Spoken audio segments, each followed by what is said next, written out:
Welcome, you're watching the Thrift Store Rundown, where we bring Hollywood home on a budget. During the holiday season, health and happiness are two of the most basic yet most essential gifts that keep on giving. One of the most important catalysts for these two components of better living is food. You put all that together and you have a Weight Watchers endorsed, multimedia produced, and Flatiron Books published cookbook, featuring 115 on-point recipes for great meals and a better life. Literally on point because every recipe in here contains a Weight Watchers Smart Points value. Think of this as a healthy indulgence cookbook, striking the balance between indulgent comfort foods, because it is that season after all, and healthy variations. The grand master of this healthy hit parade goes by one name, because there's only one of her: Oprah. Her name and her brand is so singular that somehow, someway, a big-time Oprah buff who's majored in music, more of a major Oprah buff than I ever will be, or want to be, will write an opera about Oprah someday. Yes, an opera for Oprah. The idea is a little strong, but at least the alliteration is pretty solid. This retails for $35 in the US and $45, $10 more up north in Canada. And just might be the most dramatic purchase I ever made in 6 years. Given where this was originally sold, being discounted at 30% off the list price, 40% off for members of this particular bookstore, that's saying something. I assume that's a Barnes & Noble sticker. But it doesn't even name the bookstore. I'll get to the frustration behind this purchase a little bit later during our random picture walk, but for right now, we got an Oprah cookbook to review. Let's begin by sweetening the deal. 3 great desserts for instant bliss. Oprah usually reserves sweets for holidays and guests, but there are a few treats you'll never catch her turning down. Eating up the 3 desserts she's sharing here won't eat up a lot of points. They're simple, old-fashioned, and just perfect with a cup of tea, a pretty plate, and a friend. Pictured here, we have a fresh cherry crostata. We also have spiced applesauce mini cakes and lavender shortbread. Now you see here Oprah's cursive handwriting.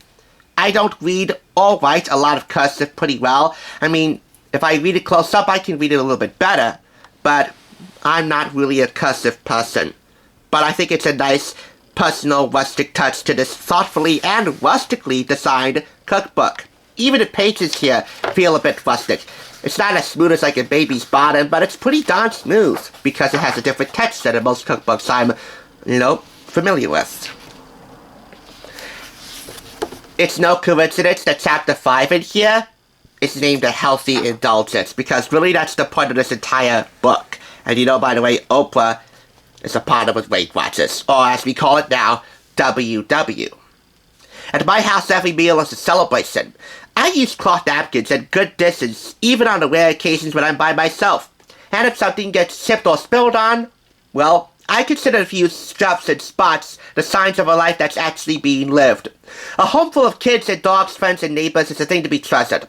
What could be more meaningful than breaking bread with people who make your heart sing?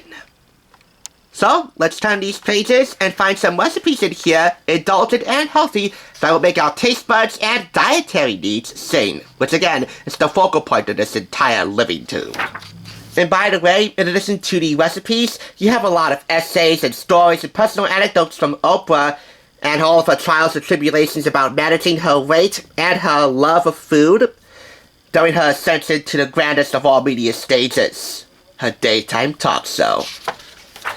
But let's get to the recipes. That's what we're here for. Pasta primavera, fettuccine bolognese with peas, pasta cacio and pepe, inspired by Federico Balestrella. Spring pre-mezzalune, that's pasta half moons with a tomato brodo. A penne pasta with chicken, sun-dried tomatoes, and basil recipe.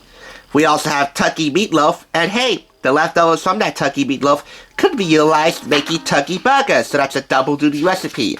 You gotta expect meatloaf on some holiday tables, right? Crab cakes and sipping pretty. Brilliant thinking, all about drinking. We have 5 recipes in here, 5 libations to choose from, with a sexy green smoothie, and a picante margarita, and a Maui in December, and Oprah's T8 juice. That's her variation on V8 juices. Delicious, an amazing source of energy, and it keeps well in the fridge for up to 4 days. And because it's tomato-based, it makes one mean Bloody Mary. And this drink, a cleansing lemonade / cold buster. All 5 of these recipes have the seal of approval of Oprah and her house manager, Eddie Chavez, who masterminded the sexy green smoothie, and is pretty much a master when it comes to sexy drinks / libations, alcoholic and non-alcoholic. Yes, cucumber, Granny Smith apples, kale, spinach, mint, and basil can all be sexy when whipped up in a drink like this, but that depends on who's sipping on it, if they have special dietary restrictions. If that's the case, this would be a real nice pick-me-up. Here we have some barbecue chicken. We're turning to the more substantial fare, and you can utilize some of the leftovers from that barbecue chicken to whip up a chicken pot pie. Oprah's variation of this cashmere blanket of comfort foods was inspired by chefs Wolfgang Puck and Matt Benzivanger. Next up, a tomato and white cheddar pie served up to the staff who were preparing this book, all unanimously decreeing, alongside Oprah's longtime mate Stedman Graham, that's the best thing they ever ate. Here we have a holiday turkey, some or most of it being pictured on this plate. I think we all know where most of that turkey went. And yet she doesn't pack on a lot of calories. As an added touch of security, she gives you a calorie stat for every recipe in here. In particular, this 548 calories per serving. And as is the norm with most cookbooks, we have a prep time, cook time, as well as how many people the recipes in here will serve. Oh, and by the way, for you Weight Watchers followers, 8 smart points per serving, and this serves 16. People actually do serve turkey outside of Thanksgiving, near Christmas. It really is a double-duty seasonal bird. That is, if you roast it whole. A cornbread dressing with turkey, sausage, apples and sage, and finally twice-baked potatoes to close out the food portion of this chapter.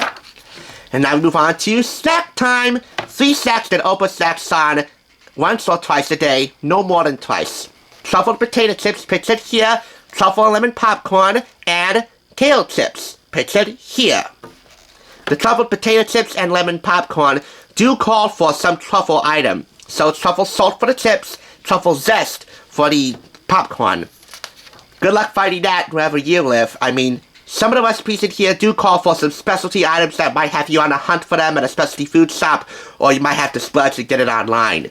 One of the major components for a good cookbook around here is that it has to be pantry and or fridge staple friendly, which this for the most part is. And that's about it. From soups to salads, from Glean's glorious greens to the power of a mustard seed, with contributions from Oprah's chef pals Rosie Daly and Art Smith, and a couple of healthy variations on master comfort food recipes, like smothered chicken from the late great poet Maya Angelou, that actually coming from her cookbook, The Hallelujah Table, and Art Smith's legendary buttermilk fried chicken, and Oprah's healthier variation on that. We have here something that really strikes the balance between indulgently healthy and healthfully indulgent. That's what you're getting in here. Oh, I forgot to show you one more thing. A nice guide to Oprah's favorite gadgets. Think of this as Oprah's favorite things for the kitchen. Incredibly condensed. A panini maker, a spiralizer, a popcorn maker, a basic chef's knife, because if you don't have a basic chef's knife, you're really not doing it right, etc. All of these, by the way, would make great holiday gifts. Here we get brand names for a few of Oprah's favorite preferences. So, how did I obtain this cookbook? Well, here you go. I'll make it as brief as possible. I paid for this at the first self-service kiosk at Unique Thrift Store's huge row of self-service checkout kiosks. The book was priced at $5. I entered a $5 bill in, and the machine wouldn't process the payment. Not for lack of funds, but it just had an off day. It malfunctioned severely. We spent the better part of 15 minutes at night trying to figure out what the heck was the problem in there.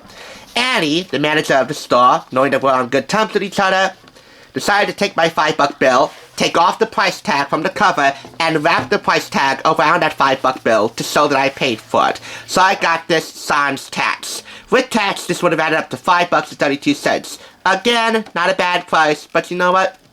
This purchase was not without significant frustration. And yet, despite that, and despite failure to acknowledge the fans and mostly cursive handwriting from Oprah, this is still a worthwhile purchase. It's a visually studied cookbook featuring more than 100 delicious and healthy recipes that, whether you're on Weight Watchers or not, it's definitely worth keeping on your table. Accordingly, this gets 4 out of 5 claps. While the purchasing of this book might have taken me Oprah the edge, you knew that bad pun was coming, right? I'd still say it's a worthwhile book to have. Because the last gift anyone wants this holiday season is a weight scale.